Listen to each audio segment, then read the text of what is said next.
Mira, retomando tu palabra, un molino no tendría importancia absolutamente ninguna, sería una cosa anecdótica. El caso de nuestra localidad es que en el siglo XVIII se llegan a contabilizar 40 molinos, teniendo en cuenta que 40 edificios, y que en cada uno de esos edificios existían normalmente 2, 3 y hasta 4 pares de piedra funcionando, o sea, como si fueran 2, 3 o 4 molinos en el mismo edificio.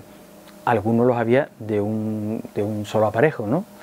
Pero eran los menos. Claro, entonces imagínate la cantidad de harina que sale de ahí, juntándole a eso las decenas de tahonas que había en las panaderías. Pues mira, la verdad es que es una cosa que viene de largo. En principio, te digo, como cosa general, que es que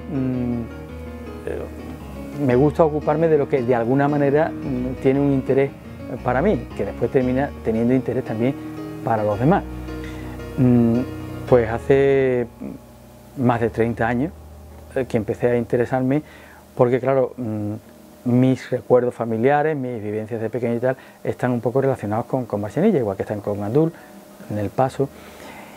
Y el deterioro, una vez que fueron abandonados, el deterioro en el que estaban cayendo, pues la verdad me hizo pensar, pero sobre todo lo que me hizo definirme, digamos, por decirlo de alguna manera en este sentido, es que me pareció que en Alcalá estábamos como convirtiendo en iconos los edificios, los molinos, y nos estamos olvidando de quienes le habían dado vida, de los molineros, ¿no?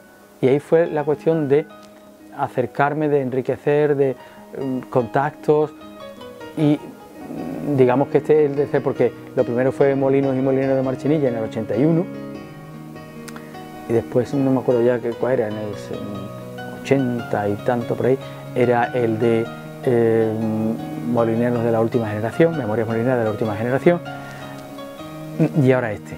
Digamos que los otros dos, el primero fue un ensayillo de lo primero que había como publicación, pues una cosa muy endeblita, pero la verdad es que tuvo mucha repercusión porque abrió muchas puertas, la gente quisieron hablar, no sé, cambió el panorama.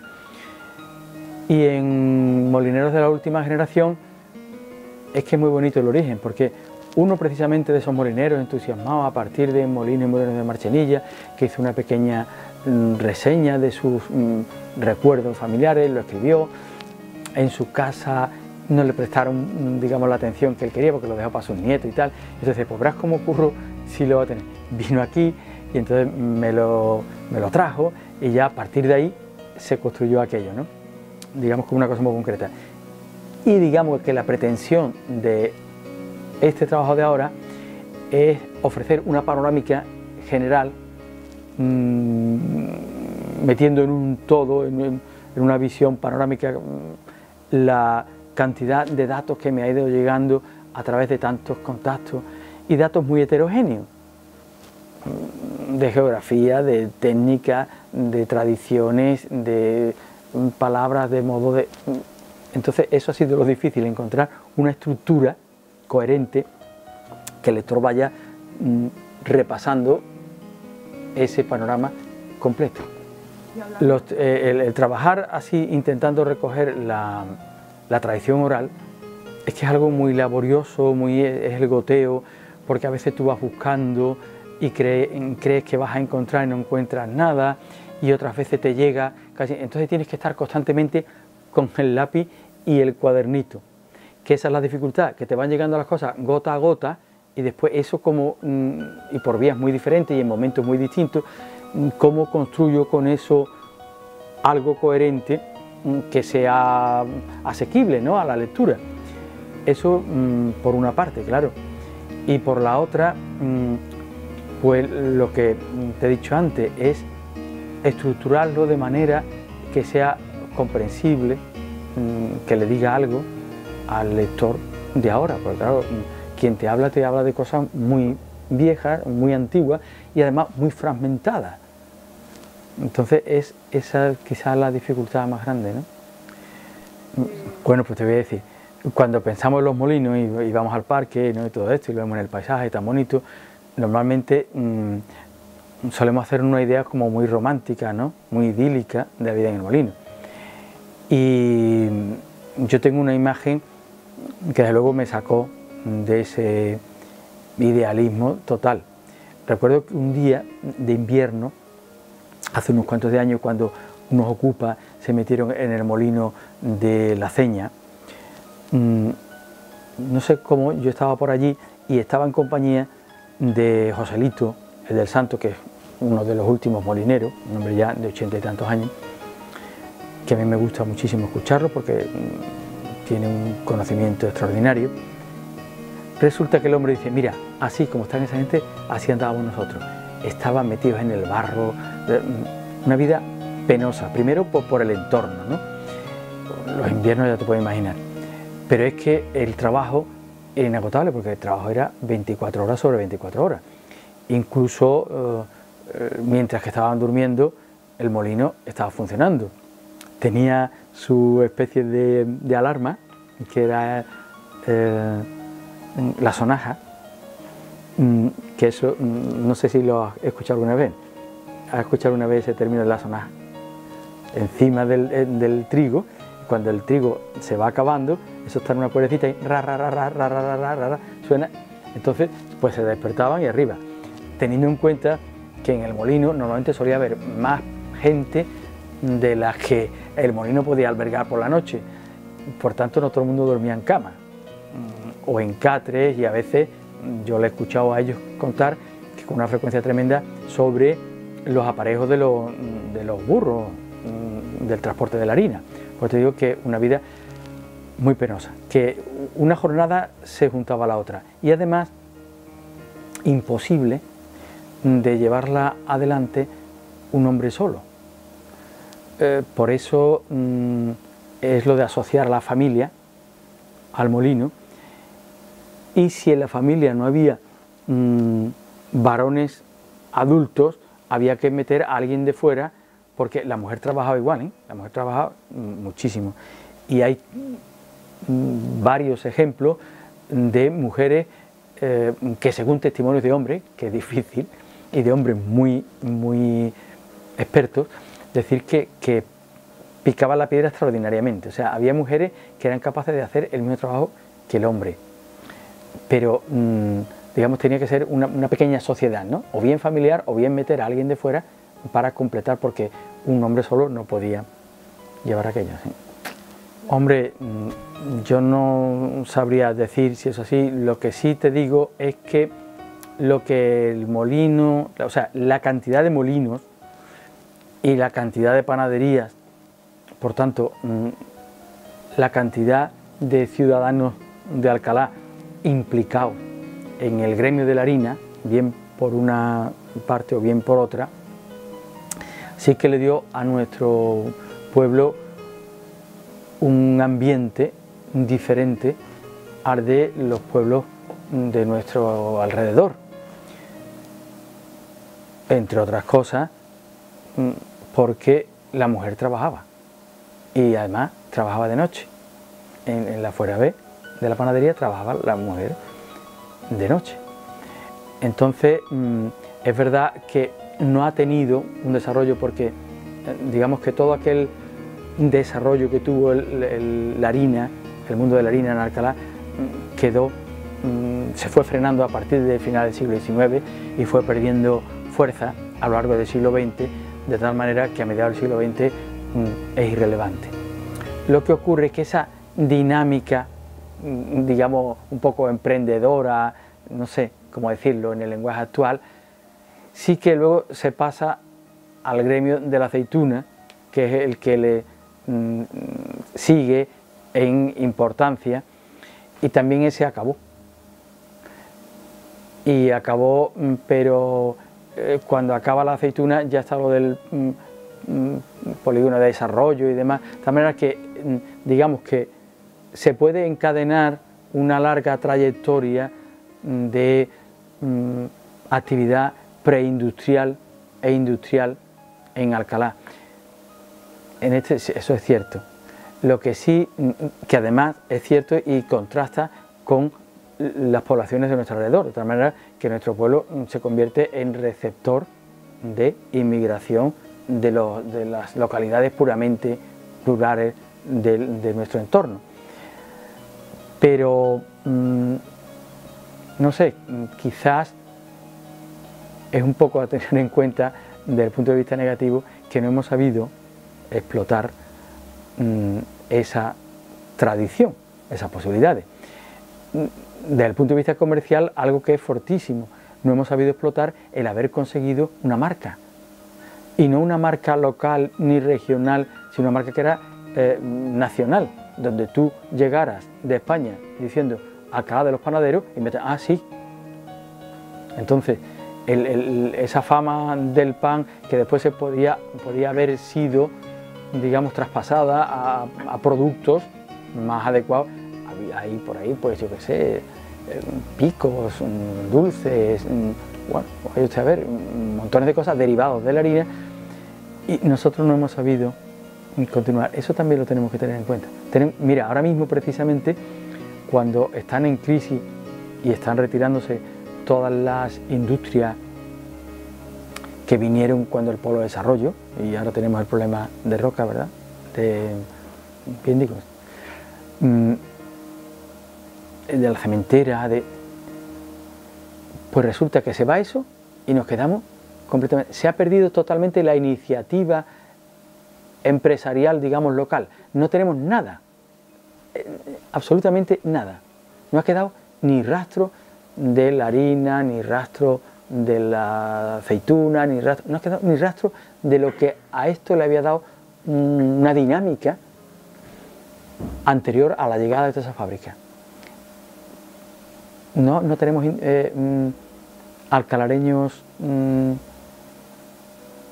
capaces de haber transformado, de haber adecuado a otros mercados, diríamos. Y nosotros eso lo teníamos ganado. Habíamos adelantado ya un montón, ¿no? Pues no se supo rentabilizar. Por el contrario, poblaciones de nuestro entorno sí que se han desarrollado, pues con picos, con regañás, con tortas, no sé, con miles de cosas, ¿no? Esa es la cuestión que nosotros no hemos sabido, me parece a mí, ¿no? Yo lo que te puedo decir que fácil no es el problema de resolver, porque sí que me parece que es importante que la preocupación por los molinos, que son un elemento de primer orden que nos identifica como localidad, se ha evolucionado mucho. Al principio de la democracia se hicieron restauraciones de una forma muy burdas, y esto no lo digo como negativo, lo digo porque entonces no había otra manera, se hizo con la mejor de las intenciones. De esas intervenciones ahí a lo bruto, a por ejemplo la que tú has mencionado de la tapada, va toda una evolución, es decir, la sensibilidad se ha desarrollado de tal manera que se ha descubierto que no se puede acercar uno a restaurar un molino sin que haya un informe arqueológico, sin que haya una preocupación por restos decorativos como conserva ese. Es decir, en eso hemos ganado una barbaridad. Pero el molino en sí tiene varias dificultades para que lo que se hace por él, por mantenerlo, tenga larga trayectoria. Una, que el molino es un elemento del paisaje rural, no urbano, y tú sabes lo que eso tiene aparejado, ¿no? El molino, además, por su ubicación, no es un sitio adecuado para vivir, no lo es, en las condiciones en las que vivimos ahora mismo. Y el molino, precisamente por ser molino, tiene el riego anual, no de una riada, sino de las que vengan. Y cada una de esas riadas deja al molino hecho unos zorros. Precisamente una de las calificaciones que hacían los molineros antiguos de los molinos por dificultad, una era esa de las riadas, porque ten en cuenta que cada vez que se producía una de esas riadas, antes de volver primero tenía que bajar la crecida del río, pero después, antes de empezar a funcionar, había que limpiarlo totalmente, porque de una riada puede quedar una cuarta de barro por encima. Eso ya te puedes imaginar el trabajo y lo que significa, y sobre todo el paro de no producción de esos días y todas esas cosas. O sea que es muy difícil, es muy difícil. Yo no tengo, la verdad, una solución. Sí te digo que hay casos, por ejemplo, ese molino de Badalejos que hace poco que se restauró, que pues si te acercas ahora mismo, eso es una pena. Ese molino está en un sitio y a una distancia del río y en un entorno que bien podía haberse utilizado pues como un bar, como una cantina, como haberle dado alguna utilidad. Hay algunos que sí, pero otros que es muy difícil. Entonces ese problema es grande. Ten en cuenta además que en la sociedad en la que estamos el vandalismo es tremendo, porque date cuenta que en el mismo entorno urbano, el deterioro del mobiliario urbano, además por deteriorar, ¿no? Eso es un asunto bastante difícil de resolver, porque sí, se restauran, se enmarcan dentro de un contexto actualizado, ¿no? de parque, de recreo, pero luego el uso que hacemos de eso es regulín. Por tanto, sé que hay alguna iniciativa, he conocido yo, de explotarlo, lo que desconozco es, desde el punto de vista municipal, qué idea hay de eso. Eso no te puedo responder porque no tengo ni idea. Te puedo decir, ya por lo viejo que soy, de que se ha recorrido un largo camino en los últimos años. A mí me parece que hay que resaltar la importancia que ha tenido en esto la prensa local, que ha llegado a todo, que ha creado opinión, que ha abierto, digamos, caminos, que ha estimulado, porque a mí se me ha dado el caso de estar en la Granja Mari reunido hace ya varias décadas, reunido sobre los años 80, con algunos chavales del instituto, Cristóbal de Monroy, y todos ellos decían, esto es un asco, Alcalá, yo estoy deseando encontrar una ocasión de irme.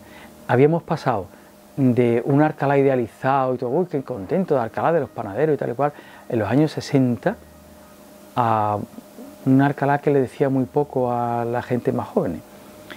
Y eso, esto no vale para nada, ¿eh? Incluso yo te puedo decir mi propia experiencia. Yo recuerdo cuando estaba estudiando en bachiller, y decía, joder, la cantidad de sitios que hay que tienen historias. Que mi pueblo, yo creo que mi pueblo no tenía ni historia, ¿no? No tiene nada especial que ofrecer. En los últimos, no te digo años, sino decenios, pues la verdad que se ha progresado muchísimo, y hay asociaciones y hay gente. No hay más que asistir a una de las visitas de los recorridos que organizan, por ejemplo, los ecologistas, y aparecen 80 personas, 100 personas, un día de sábado o de domingo por la mañana, que bueno, sería muy difícil, ¿no? O los paseos estos que hay urbanos por Alcalá, en el mes de octubre, ese tipo de actividades antes era impensable, porque eso es que no tenía público. E incluso publicaciones, no hay más que acercarse a la biblioteca y ver en los últimos años la cantidad de libros que han salido sobre temas relacionados con Alcalá. Incluso han aparecido aspectos que antes no teníamos. Por ejemplo, el aspecto natural del estudio de las calcarenitas, de los fósiles, se ha enriquecido de una manera considerable, digamos, el patrimonio, el concepto del patrimonio y la vinculación de la gente al patrimonio. Si te digo algo que es muy alcalareño y que llama la atención. Resulta que en Alcalá como que le tributamos culto, y yo digo culto como cosa religiosa, a los molinos. Todo el mundo habla de los molinos. Tú no llegas a una casa de Alcalá donde no encuentres cuadros de molinos colgados.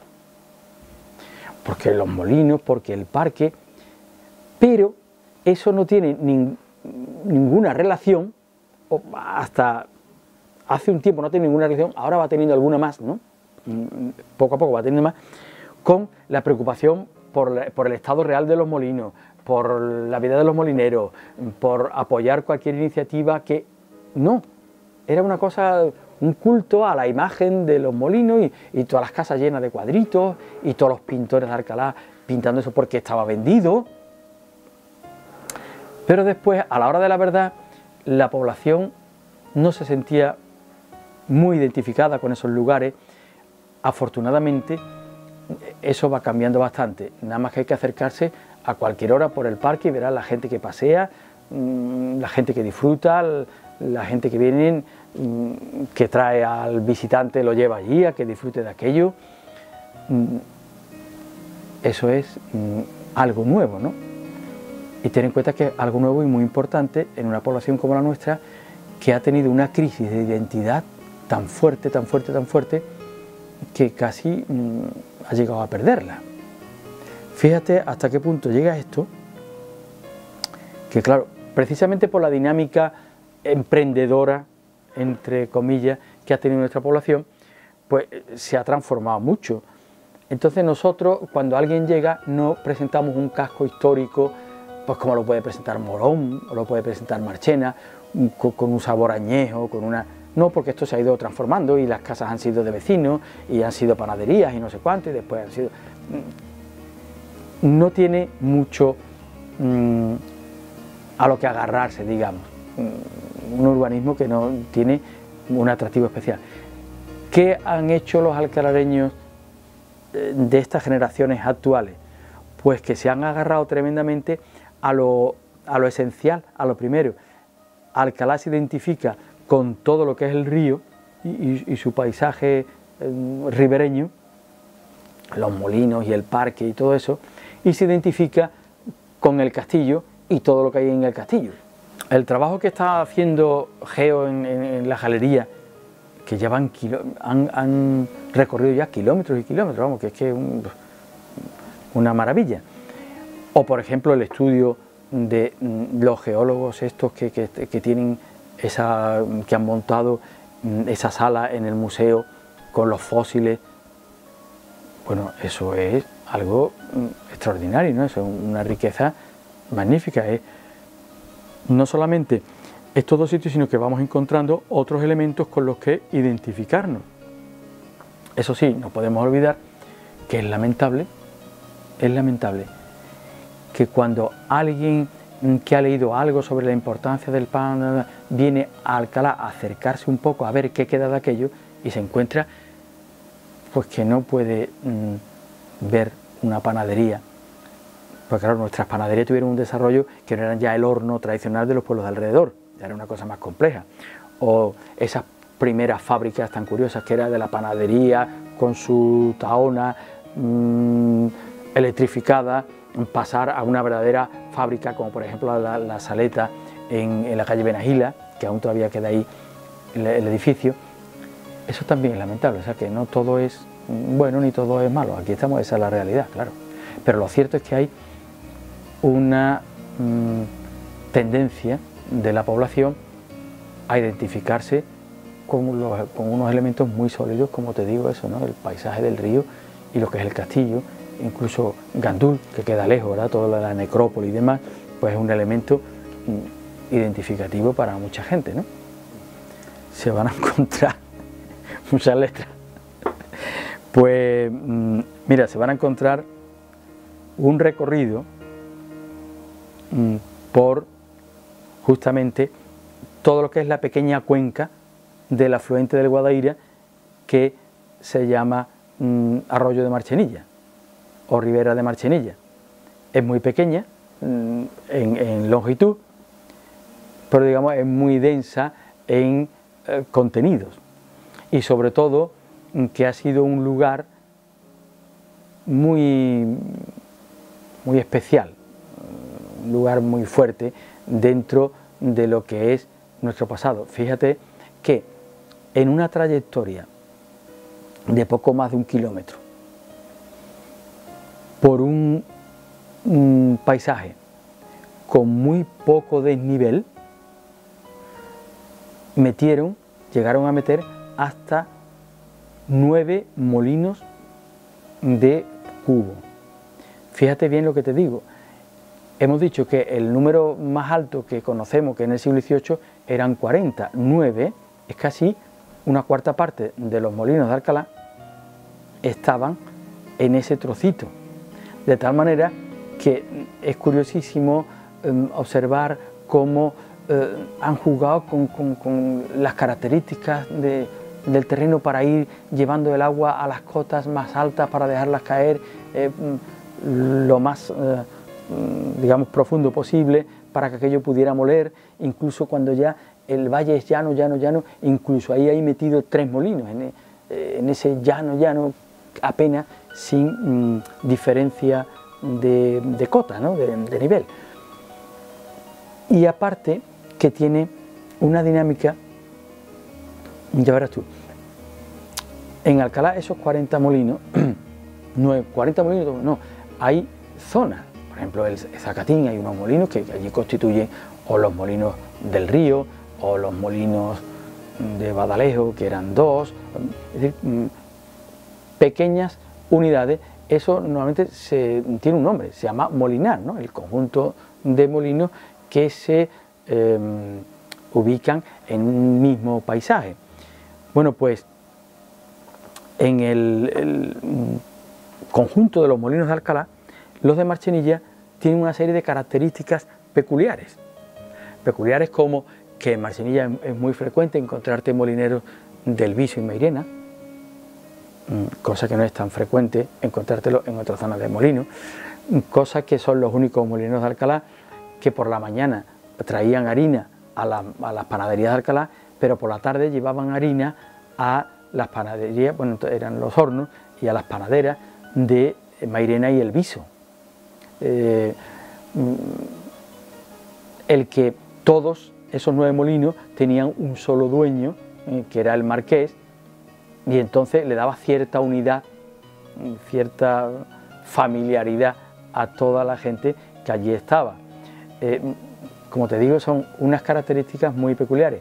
Para colmo, en 1905 se abre allí la venta del junco, y los alcalareños, que tradicionalmente han sido muy aficionados a celebrar guisos y fiestas, reuniones en las ventas de alrededor, de tal manera que yo escuchaba a mi madre y a mi abuelo hablar de las ventas de Pascua, que eran eso, de salir en familia y comerse allí no sé cuánto y hacer, también se salía en carnaval. Entonces, esas ventas como Cuchipanda y como las distintas, no vamos a poner, que eran muy famosas, el junco, siendo una de las últimas en aparecer, resulta que acapara una importancia tremenda, y allí se celebran reuniones, y allí se celebran fiestas, y allí la gente va de paseo y termina el paseo allí. Entonces el junco termina dándole a aquello un carácter que incluso en el lenguaje de la gente no se habla tanto de Marchenilla, el junco, los molinos del junco, la fábrica del Sola en el junco. Es decir, tiene unas connotaciones muy peculiares que le dan un carácter específico dentro del conjunto de todos los molinos. Claro, ir rastreando todas esas cosas, pues ha dado lugar a esto, que está aquí, que es el libro. Y entonces pues tiene una serie de apartados, que a ver si lo encuentro y te lo digo. que pues mira, primero empieza con un punto de partida, y es que en este caso yo, el autor, va haciendo un recorrido un poco cómo ha llegado a ponerse a escribir el libro, o por qué. Después tiene que el paisaje ahora mismo está descompuesto, es un puzzle y está descompuesto. Pues es un poco recomponer el paisaje, como ir poniendo cada pieza del puzzle en su sitio para que mentalmente uno pueda acercarse a él, puesto que ahora mismo tú miras allí y aquello está roto. Otra parte es la vida en la ribera, cómo era la vida en esa ribera, ¿no? Entonces, las características de cómo se vivía, es lo que tú me has preguntado. Y una vez visto eso, pues como si cogiéramos, hiciéramos un recorrido desde el primer molino hasta el último. Y entonces en cada molino nos detenemos y nos vamos recreando en los molineros que se recuerda, que allí vivieron, cómo se fueron sucediendo unos a otros y ese tipo de cosas. Y por último, pues hay unas cuantas de historias, de narraciones, de cosas de allí que se contaban, ¿no? que se decían, un poco para meterse en ese ambiente. La idea es que nos acerquemos, que al final, y ahora tú, es que esto es complicado, el proyecto, el propósito, es que al final del libro tú tengas la sensación de haber estado allí en el tiempo en que aquello estaba vivo, ¿no?